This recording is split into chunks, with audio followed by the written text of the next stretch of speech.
Pensioner unity, pensioner unity, हमारी unity, हमारी unity, pension में दोहरी नीति, पेंशन में दोहरी नीति।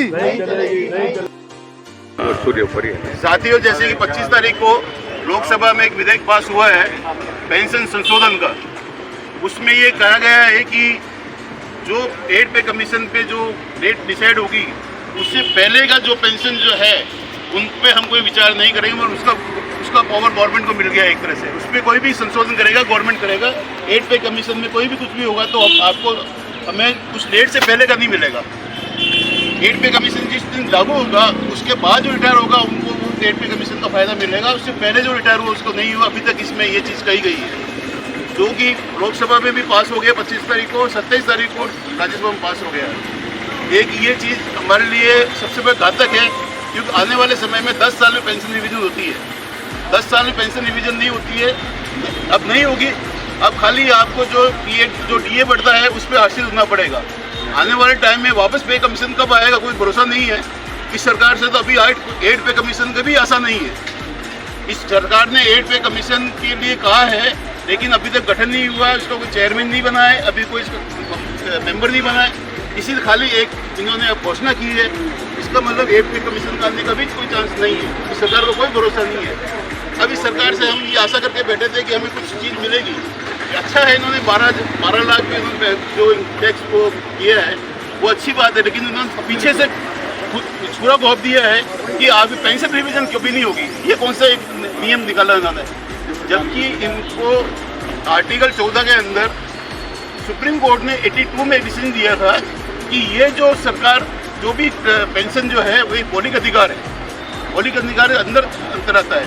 और आर्टिकल 14 कोई भी चेंज नहीं कर सकता, गवर्नमेंट चेंज नहीं कर सकती। संविधान में ये नियम है, आर्टिकल 14 चेंज नहीं हो सकता है। जब आर्टिकल 14 के तहत सुप्रीम कोर्ट ने जो डिसीजन दिया था तो फिर ये उन्होंने एक नई चीज़ कहाँ से लाई। तो साथियों, ये सरकार जो है ठीक है, उसका मानस कुछ और होगा, लेकिन अभी हमें उसको विरोध जाहिर करना पड़ेगा। इसके लिए अभी जो आज फर्स्ट ये डेमोन्स्ट्रेशन है अपना, उसके बाद में नेक्स्ट जो भी कॉल आएगा हम उसको, जो भी कॉल आएगा उसको अपने साथ में उसको करेंगे। अभी एक फिलहाल हमने आज एक ज्ञापन देने हैं, उसमें 4 जनों को देने के ज्ञापन के लिखा है। तो उन्होंने कल परसों बात हुई थी, पहले हमने कलेक्टर में डिसाइड किया था, आपको ग्रुप पे डाला भी था, लेकिन सर्कल से जो लेटर आया था उन्होंने ये आदेश दिए कि किसी भी सेंट्रल गवर्नमेंट के कार्यालय के उसको अधिकारी को देखो। उसके अलावा आपको कहीं भी मतलब अभी कलेक्टर में नहीं करना है। हमने इसलिए फिर ये जगह इसलिए चॉइस की कि सबके निवेश पड़ता है पोस्ट ऑफिस में। तो उनको हम 4 जगह ज्ञापन भेजेंगे। इसमें नरेंद्र मोदी को, निर्मला सीतारमन को, Jitendra Singh minister state DOP को और कैबिनेट सेक्रेटरी राष्ट्रपति के, इन चारों के नाम के ये बना दिया है बने। और ये इनको कॉपी दे देंगे एसएसपी साहब को। यहाँ पे एसएसपी साहब उन्होंने परसों मिल के गए, उन्होंने कहा मैं यहाँ थ्रू प्रॉपर चंद्र भेज दूँगा। ये हमारे परसों बात हुई थी, हमारे साथ शंभू सिंह जी और साधवी जी भी थे। तो इनको अपनी ज्ञापन दे देंगे। उससे पहले अपने अपने विचार थोड़े से व्यक्त करना चाहो तो उसमें कर सकते हो, और लास्ट में ज्ञापन पढ़ के और अपन उसको बता देंगे लेटर। वो उसकी कॉपी में फोटो कॉपी साथ में लाए इसकी हम लोग सेंड करके भेजेंगे। आपका अपना नाम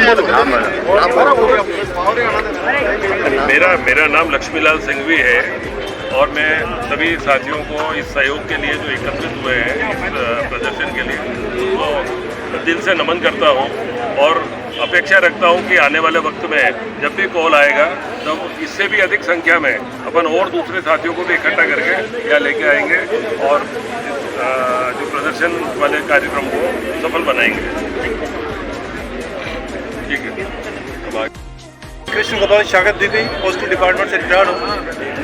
साथियों, जैसा कि आपको सबको विदित है, जब भी बीजेपी सरकार सत्ता में आई है वो हमेशा कर्मचारियों के खिलाफ रही है। उनके पैसे तो 1 घंटे में पैसे सब हाथ खड़े कर देते हैं, हमारी तनख्वाहें बढ़ाओ, हमारे भत्ते बढ़ाओ। आज की तारीख में कितने भी टेलीफोन न करो आप, मैक्सिमम 1000 1500 से महीने का खर्च नहीं होता, लेकिन उनको भत्ता मिलता है 15,000। स्टेशनरी के नाम पे कुछ खर्च नहीं होता, लेकिन उसका भत्ता मिलता है 5,000 रुपये। तो साथियों, जब हमारी पोस्टल की 14 दिन की स्ट्राइक हुई थी, अटल बिहारी जी वाजपेयी ने लोकसभा में ये कहा था कि मैं पोस्टल वालों को ऐसा तोहफा दूंगा कि वो ज़िंदगी भर याद करेंगे। और वास्तव में ऐसे ही तोहफा दिया। न तो मांगे मानी गई, न तनख्वाह दी गई, तनख्वाह कटी जो घटी, ब्रेक इन सर्विस अलग किया।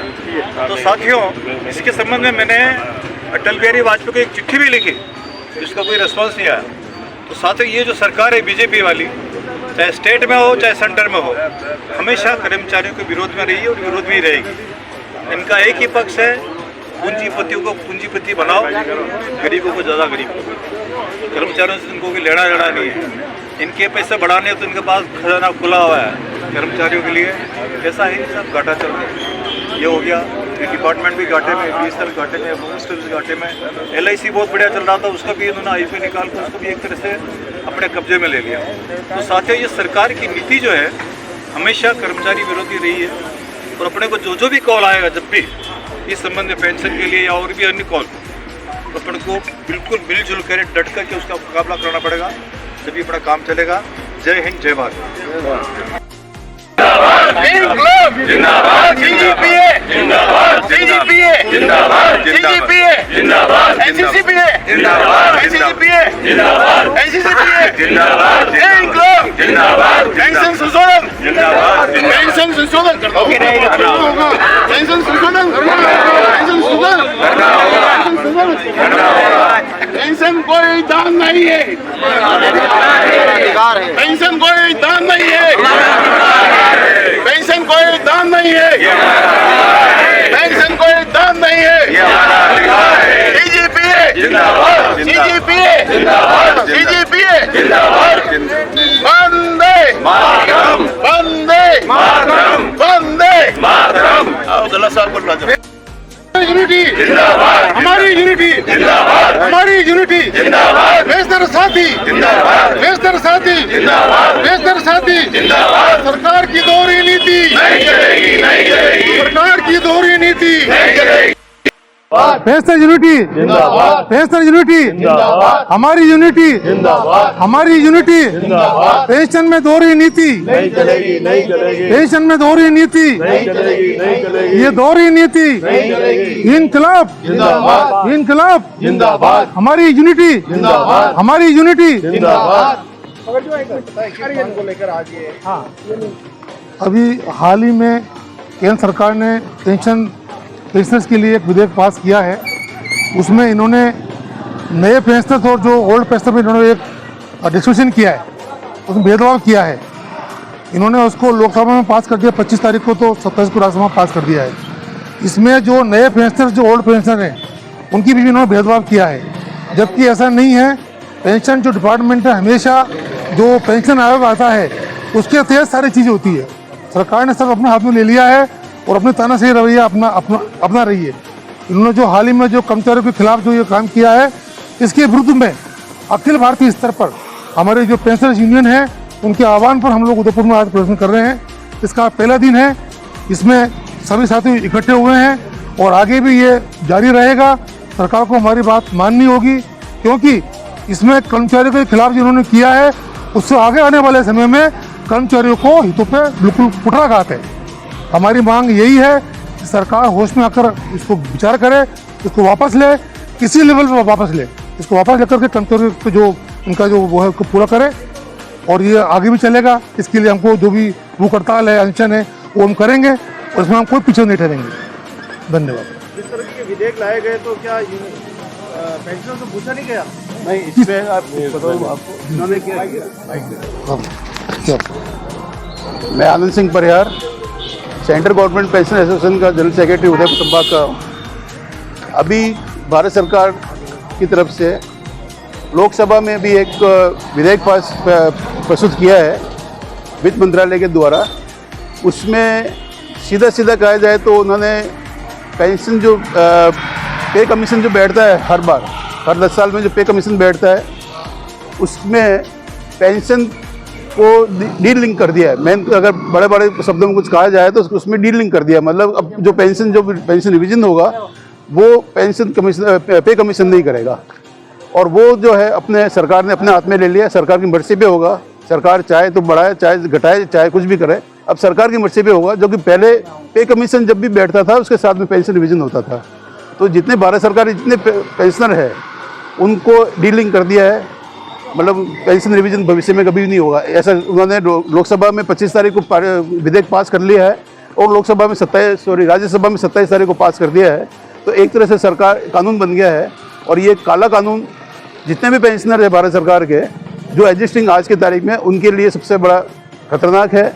और उन्होंने ये जरूर लिखा है कि एग्जिस्टिंग तो पेंशनर के विचार नहीं किया जाएगा, लेकिन पे कमीशन आएगा, ऑटो पे कमीशन आएगा, उसके बाद जो भी जो पेंशनर रिटायर होंगे उसका पेंशन रिवीजन होगा। तो अभी तो रिटायर हुए नहीं, उनका तो रिवीजन के लिए सोच रहे हैं। और जो ऑलरेडी जो रिटायर हो गए हैं और जो पेंशनर बैठे हैं उन पे उन्होंने इसको डीलिंग करके छोड़ दिया है। तो एक तरह से सरकार की मंशा इसमें सही नहीं है। इसको आने वाले समय के लिए जितने पेंशनर हैं उनके लिए बहुत नुकसान होगा। इसी के विरोध में हम सब विरोध में आज प्रदर्शन कर रहे हैं। और हमारे CH से जो कॉल आया है आज, उस कॉल को आज के उस तहत जो है हमने आज ज्ञापन दिया है। उदयपुर में जो है सेंट्रल गवर्नमेंट के सीनियर सुप्रीटेंडेंट पोस्टल जो बैठते हैं उनको आज ज्ञापन दिया है। उस ज्ञापन को वो हमने प्रधानमंत्री नरेंद्र मोदी जी को, अपने फाइनेंस मिनिस्टर निर्मला सीतारमन जी को और हमारे जो है जितेंद्र सिंह जी जो स्टेट मिनिस्टर है पेंशनर डिपार्टमेंट के और कैबिनेट सेक्रेटरी राष्ट्रपति महोदय के इनके कार्यालय को भेजा है। ये हमने SSP साहब के थ्रू भेजा है और हमने डायरेक्ट कॉपी भी उनको भेज दी है।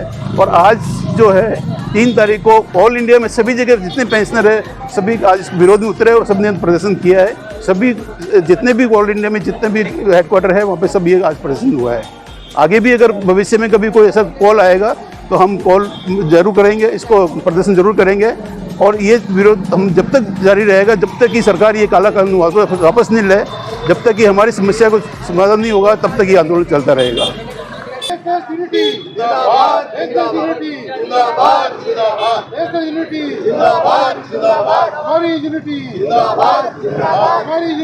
जिंदाबाद